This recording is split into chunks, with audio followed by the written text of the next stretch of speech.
Vašku. Čau, zase hrajete ten hokej po ránu. Co děláš, vole? Co blbnete? No tak ty blbneš. Měl jsi být už dávno ve škole? A neměl jsi ty být ve škole? Já nemám napsanou tu esej. To nepůjdu s prázdnou.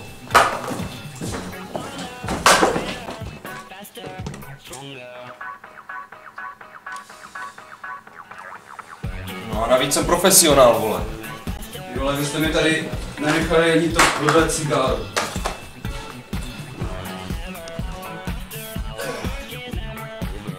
Hele, neuvěříte, co jsem měl dneska za telefonát. Ne, ty neuvěříš, co se stalo včera mně. Ve 3 ráno mi volal nějaký magor, že moji 2 kámoši z filmovky ukradli obraz. Tak jsem mu dal tvoje číslo, protože vím, co jsi včera vyváděl. Co jsem včera vyváděl? Tajný agent z tebe asi nebude. No tak volal jsi mi, že... Kolik bylo? Ve 3 jsi mi volal, že chčíš ze sochy Boženy Němcové a že potřebuješ krytí, protože tě za to určitě zabásnou fízí. Popravdě si ho chtěl natočit.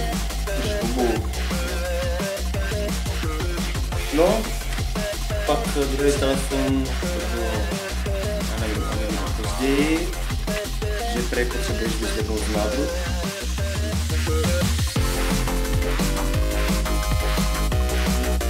Jsem se za tebou jako správný kámoš vydal, no, ale pak už nevím, co jsi dělal, protože na tom nádru jsi nebyl, že?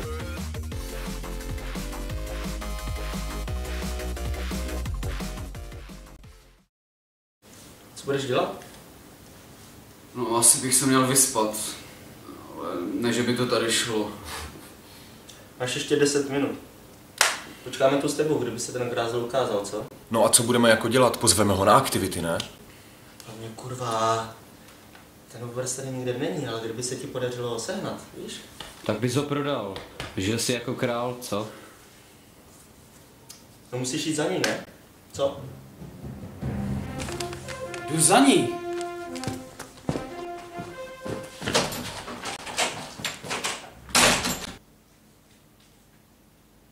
Dáme odvetu? Tak jestli chceš prohrát ještě jedno pěťo. Pojď.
Leni.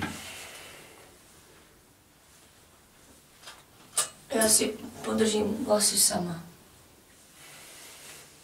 A tak jsem tam stál a řekl jí celou story. Jak jsem si včera dával do nosu, i jak jsem se dostal pryč z města. Co jsem po našem sezení na schodech všechno vytrpěl. Jak jsem se probudil na záchodě, i jak jsem se schovával ve vlaku. A jak jsem chrabře unikl své nemézis a přišel jí zachránit. A mezi tím ona jenom kroutila hlavou. Ale Martine, přece tě nikdo davem honit nemohl. Ale přece vím, co jsem viděl. Ten chlap, co ti dneska nad ránem volal, tak to je můj nový přítel.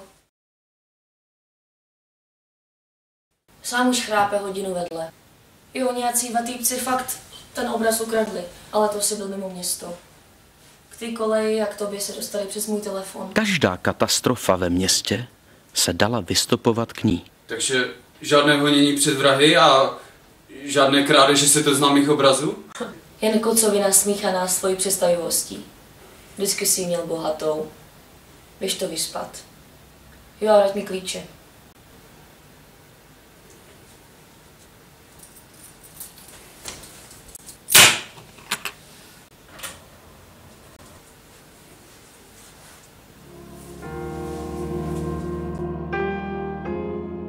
Těšil jsem se na historku, kterou budu vyprávět jednou vnukům. Nebo aspoň na to, jak Lenku zachráním ze spáru mafiánů a ona mi za to padne kolem krku. Věci, kterejma nás denně krmí naše i cizí představivost. Ale žádná story není dokonalá. Tím míň, když je pravdivá.